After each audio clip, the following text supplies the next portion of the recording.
Oke teman-teman, kembali lagi di Alif Diana Channel.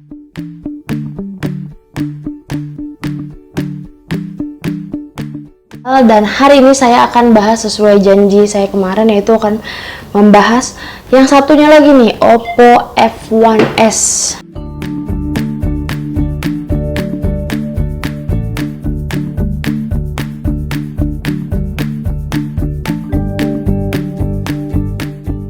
Nah, kalau ini dulu sebenarnya udah ceritanya nih, ini handphone ini dibeliin sih sama seseorang gitu kan. Jadi handphone ini dibeliin terus jadi handphone saya selama berapa ya, kurang lebih dari 6 bulan sih. Waktu beli itu harganya saya lihat di struknya itu hampir 4 jutaan waktu beli. Nah, dia ini mempunyai bentang layar 5,5 inch. Kita lihat dulu ya bagaimana kondisinya sekarang. Kebetulan itu nggak beli sih, jadi semenjak saya setelah pakai tuh jadi dipakai lagi sama mama. Jika pakai sama mama dan udah lama banget dipakai, akhirnya tahun 2020 kemarin tiba-tiba dia jatuh dan layarnya tuh retak parah, jadi nggak bisa dipakai lagi. Bukan nggak bisa dipakai sih, lebih nggak nyaman aja gitu kelihatannya. Di bagian atas ada den, ada mikrofon sini, terus udah pada den-den gitu kondisinya. Sama hampir kayak yang tadi, kalau retak pasti di pinggirannya itu nih sebenarnya pasti ada gumpal-gumpalnya gitu. Di bagian kanan sama yang A37 kemarin, ada tempat untuk kartu. Di sini ada tombol power. Di bagian bawah ada speaker, terus juga ada port USB-nya, masih pakai micro USB. Terus ada bedanya, kalau A37 kemarin ada di atas lubang jacknya, ini ada di bawah. Terus ada den juga di sebelah kiri, ada ini di sebelah kanan, sebelah kiri ada tombol volume up and down-nya. Tombolnya masih berfungsi. Rasionya itu 720 kali 1280 pixel. Di atasnya ada kamera, ada speaker, ada earpiece, terus juga di bagian ini masih bisa kembali, dan ini juga untuk tab-nya. Wah, bagian kirinya nggak bisa. Oh iya, sebelumnya ini pas pecah itu saya akalin pakai tempered glass yang ketutup atas sama bawahnya ini. Jadi makanya si tombol home-nya ini jadi agak kayak mendem gitu. Padahal kalau diangkat sih tempered glass-nya enggak sih, masih oke. Di bagian belakangnya ada kameranya 13 megapiksel, ada LED flashnya juga, dan ini baterainya jauh lebih besar daripada A37 kemarin. Ini baterainya 3075 mAh, dan memorinya itu ada dua varian, ada yang 3, RAM-nya itu ada yang 4, dan kebetulan ini yang RAM-nya 3 GB. Oppo F1s ini sendiri itu udah 4G LTE, di launching 3 Agustus 2016, dan sekarang udah nggak diproduksi lagi, tapi di toko-toko online masih banyak kok. Beratnya lebih berat daripada yang tadi jelas, karena beratnya ini 160 gram, tapi masih oke lah ya kan. Build quality-nya ini pakai Gorilla Glass 4 di bagian depannya, dan di bagian samping sama di belakangnya ini adalah aluminium. Android-nya masih pakai 5.1 alias Lollipop, sama Android-nya. Yang pas keluar dia pakai Android yang OS yang sama, yaitu Android Lollipop, dan ini upgrade-nya sampai Android 6.0 atau Marshmallow ya. Tapi saya belum update lagi sih. Ini pas waktu mama saya nggak pakai lagi tuh, langsung saya reset pabrik lagi aja, baru kayak gini saya ganti wallpaper aja. Ini kalau untuk SIM-nya 2 dan dual SIM, dan bisa ditambahin untuk memorinya itu bisa ditambahin micro SD. Dan waktu pas keluarnya itu dia warnanya juga sama, ada dua warna, gold, rose gold, sama ada di satu lagi grey, kayak hitam gitu ada. Dan kalau nggak salah ya, dia itu ada juga ngeluarin Oppo F1s warnanya tuh hitam gitu, ada yang kolaborasi bareng Raisa. Nanti saya liatin deh di sini. Nah, itu kolaborasi bareng Raisa. Jadi tulisan Raisanya gitu, apa tanda tangan ya di bagian belakangnya gitu. Dan itu limited edition sih setahu saya. Dan gimana performanya setelah babak belur kayak gini, handphonenya retak semua.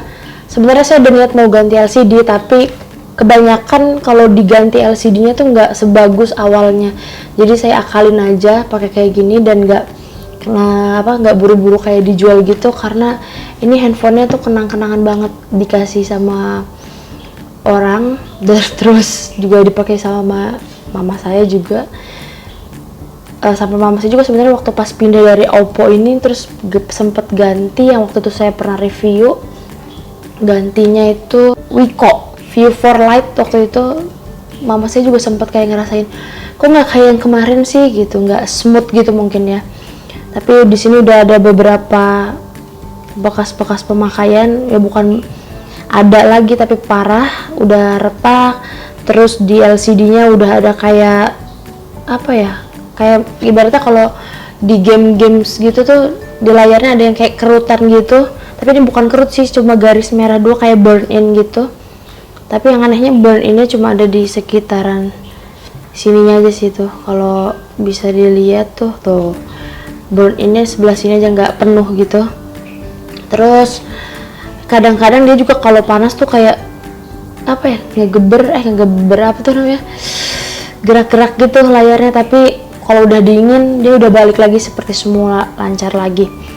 Nah itu kalau untuk kameranya kita lihat ya, ini kamera depannya kayaknya agak terganggu karena memang di sini kayak apa, kena ininya. Pas saya buka sebelumnya tuh di bagian kameranya kena, tapi masih oke. Untuk motretnya ya ini di timer lagi. Nah terus kalau untuk bagian belakangnya itu saya lihat juga masih oke sih buat foto, cuma udah agak buram gitu karena udah dipakai lama kali ya. Ya tapi kalau bagian belakang sih sebenarnya nggak ada recet sih, masih bagus. Itu mungkin karena efek dari si LCD-nya kali ya.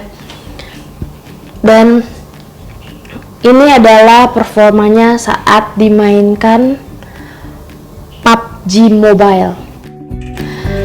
Dimainkan main PUBG Mobile ini dia bener-bener smooth banget. Untuk handphone yang tergolong udah agak lama gitu ya, dia masih smooth banget, warnanya juga bagus. Kenapa tadi saya bilang saya agak ragu untuk mengganti LCD, karena memang ini masih bagus banget. Jadi kalau selama dia touchscreen yang masih ada yang masih bisa di touch, masih bisa dipakai, kayaknya nggak masalah. Jadi saya kayak gini-gini ya masih bisa diakalin pakai mungkin apa namanya temper glass kayak gini juga udah oke lah ya. Kan banyak HP-HP zaman sekarang keluaran baru speknya lebih besar kali daripada ini, tapi kadang-kadang nge-lag atau ada ya gitu, ada lag gitu di setiap main PUBG.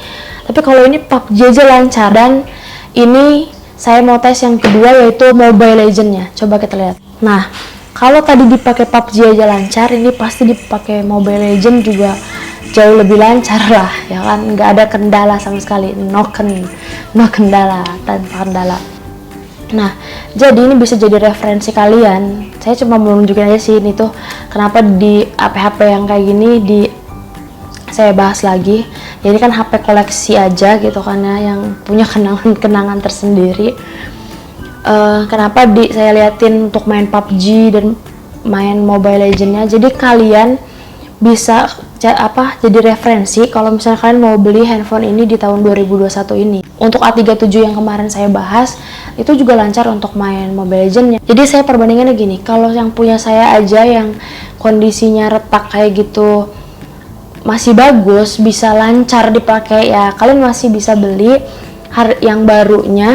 Atau mungkin yang sekarang banyak sih di marketplace gitu, harganya tuh hampir dari 600 sampai 800 ribu lah gitu, nggak nyampe sejutaan.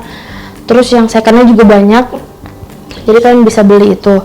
Dan ini juga PUBG-nya lancar, Mobile Legends-nya lancar. Ini aja udah retak parah gitu kan, masih bisa dipakai dengan sangat lancar dan bagus banget hasil dari kamera dan hasil dari game-gamenya. Gimana kalau kalian beli yang baru atau beli yang maksudnya masih dalam keadaan baik gitu. Jadi kalian bisa buat referensi kalian juga. Nah, paling itu aja sih yang saya bahas, kurang lebihnya mohon maaf ya. Ini handphone yang benar-benar memorable banget sih buat saya. Terima kasih ya udah nonton video ini. Jangan lupa juga di like, di komen, dan di subscribe channelnya biar kita semakin semangat bikin video. Wassalamualaikum warahmatullahi wabarakatuh.